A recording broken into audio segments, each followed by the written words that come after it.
নমস্কার, আমি রিয়া মজুমদার, অ্যাস্ট্রোলজার রিয়া মজুমদার। আজ আরেকজন অ্যাস্ট্রোলজারের ব্যাপারে কথা বলতে চাই।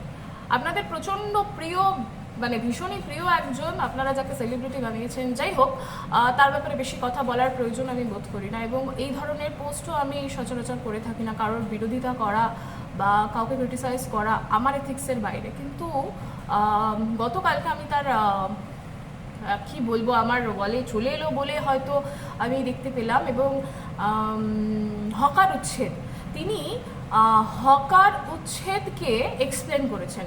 একটা কথা বলি, হকার উচ্ছেদ সরকারি নিয়ম মেনে হচ্ছে। সরকার অবশ্যই কিছু নিয়ম, কিছু প্রোটোকল ফলো করছে। রেল তার নিজস্ব জায়গা দিয়ে রাখবে কি নিয়ে নেবে সেটা সম্পূর্ণভাবে রেল এবং বর্তমান সরকারের মাথা ব্যথার বিষয়। কিন্তু আসল কথাটা যেটা, সেটা হচ্ছে এই ভদ্র মহিলা, জানি না ভদ্র কি অভদ্র সেটা বলতে পারছি না, আমি তাকে চিনি না, আমি তাকে কখনোই দেখিনি, তার সাথে দেখা করার কোনো ইচ্ছাও আমি রাখতে চাইছি না। কিন্তু তিনি, আমি দেখলাম একটা পোস্ট করেছেন, যে পোস্টে তিনি একটা হিসাব দিয়েছেন। দেখুন, তিনি তো অনেকের ভবিষ্যৎ দেখে। এখন তিনি দিয়েছেন যে 1995 সাল থেকে 2025 সাল, অর্থাৎ 30 বছর আপনি সময় পেয়েছেন। আপনি 30 বছর ধরে ব্যবসা করেছেন। যদি আপনি কোনো একটা জায়গায় ভাড়া নিতেন, তাহলে অন্তত 30 বছরে আপনার 15 থেকে 20 লক্ষ টাকা আপনার শুধু ভাড়া দিতে যেত। আপনি যদি সেই টাকাটা এসআইপি করতেন, লিটারালি উনি নিজের পোস্টে মেনশন করেছেন, আপনি যদি এসআইপি করতেন, তাহলে সেই টাকাটা আপনার বর্তমান অ্যামাউন্ট হয়ে যেত 50 লক্ষ থেকে 1 কোটি টাকা।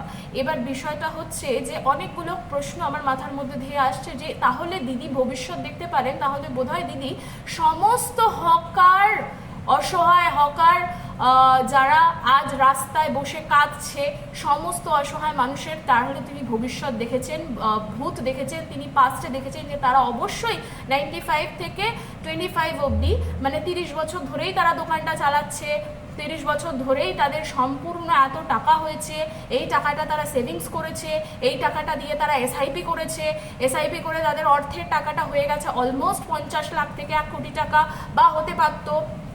আপনি কেন করেননি? আপনি কেন বিকল্প ভবিষ্যতের কথা ভাবেননি? দিদি, একটুখানি বুঝুন, সরকারি নিয়মকে এক্সপ্লেন করার প্রয়োজন আপনার কেন হলো?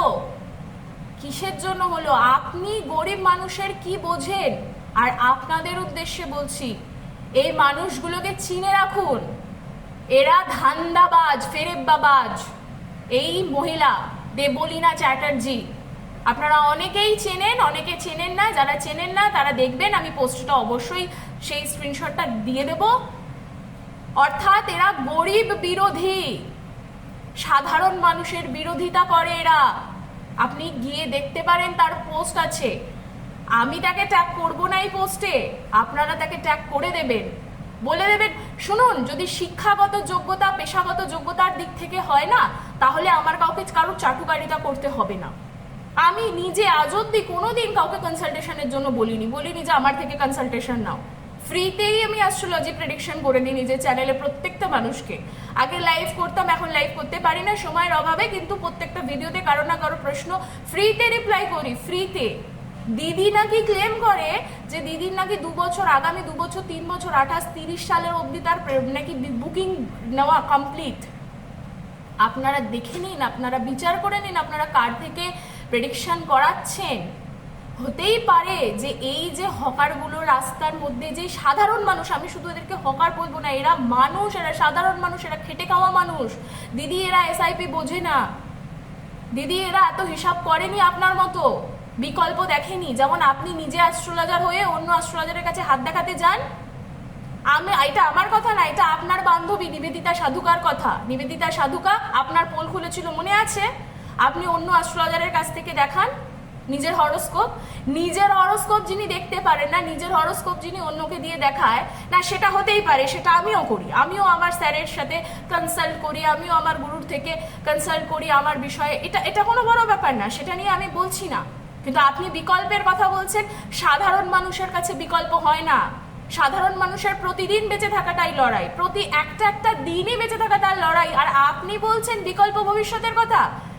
আপনি যে কিনা বিকল্পের নামে জায়গায় জায়গায় ধান্দা করেন। কি ধান্দা করেন? হ্যাঁ, অ্যাস্ট্রোলজিক্যাল ধান্দা করেন। 80,000, 1 লাখ, 2 লাখ টাকার আপনি স্টোন বিক্রি করেন। যত না প্রেডিকশন দেন তার থেকে বেশি আপনি স্টোন বিক্রির ব্যবসা করেন। হ্যাঁ, আপনি লোককে জ্ঞান দেবেন, বিকল্প ব্যবসা, বিকল্প ভবিষ্যতের কথা আপনি বলবেন। আপনি তাহলে সকলের হরোস্কোপ দেখেছেন নাকি?